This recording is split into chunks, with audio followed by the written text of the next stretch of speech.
Hello everyone, my name is Helmi Saputra and I am from class TV5, and in this my midterm project for English morphology. In this project I just analyze the Sasak language, this is the local language spoken by people in Lombok Island, of course in Indonesian. And for this study I collected 25 Sasak words such as Ina is mother, Ama is father, Bale is house, Mangan is eat, and Tindo is sleep. This word show how the Sasak language forms meaning through small part called morphemes. And the purpose of this presentation is to show how Sasak words are built, to identify inflection and derivation, and to compare Sasak morphology with English morphology. And let's move to the analysis. Morphology is the study of how words are formed in Sasak.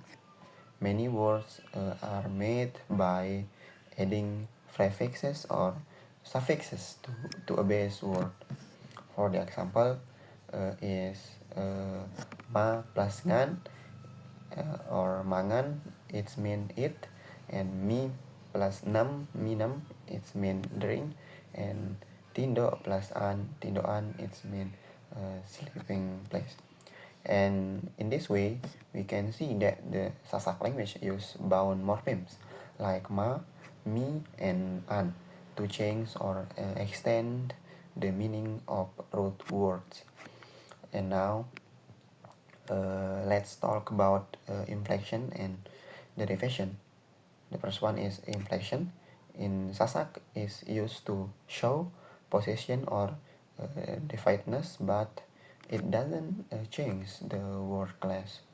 For the example is anak to anakne, it means child.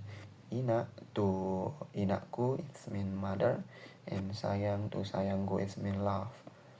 And the next is derivation.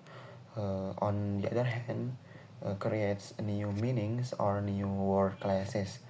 For the example, ma plus ngan is mangan, or it mean the meaning is to eat. Or ble plus an is blean, it's mean a big thing. And sayang plus an is sayangan, and but in meaning is mean a feeling of love. And for this example, we can see that the Sasak has productive derivational patterns using affixes during using affixes. Sorry. And now for the morphological process found in Sasak, there is four. The first one is affixation. This is using prefixes and suffixes like ma and an. And the second is reduplication. This is repeating words to show plurality, such as anak-anak or mean is children. And the third is compounding. This one is combining the two roots. For example, Bali motor, or in Indonesian is mean garasi or a motor house. And fourth is borrowing. This one is adopting words from Indonesian or English, such as motor from motor. And the next point is comparative reflection. And when we compare Sasak and English morphology, we can find some interesting differences and similarities. And like from the affixation in Sasak uses both prefixes and suffixes like ma, ne, and an.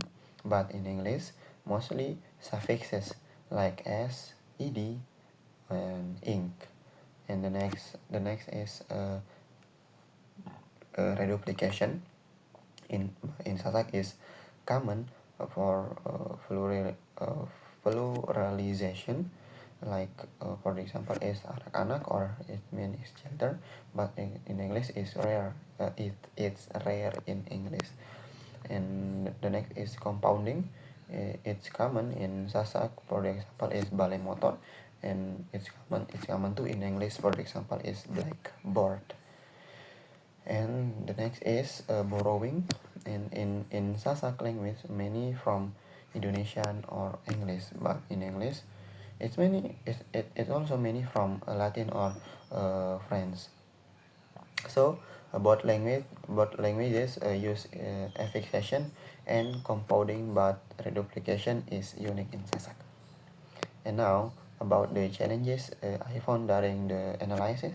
It was difficult. The first one is it was difficult to identify the excess root morphemes because some words have sound changes. And the second is there are different Sasak dialect, and it has a small variations. And the next is some affixes have overlapping function, which made classification harder. The next is also there are limited written sources about Sasak morphology. And in conclusion, the Sasak language has a rich and systematic morphological structure through affixation, reduplication, and also the compounding.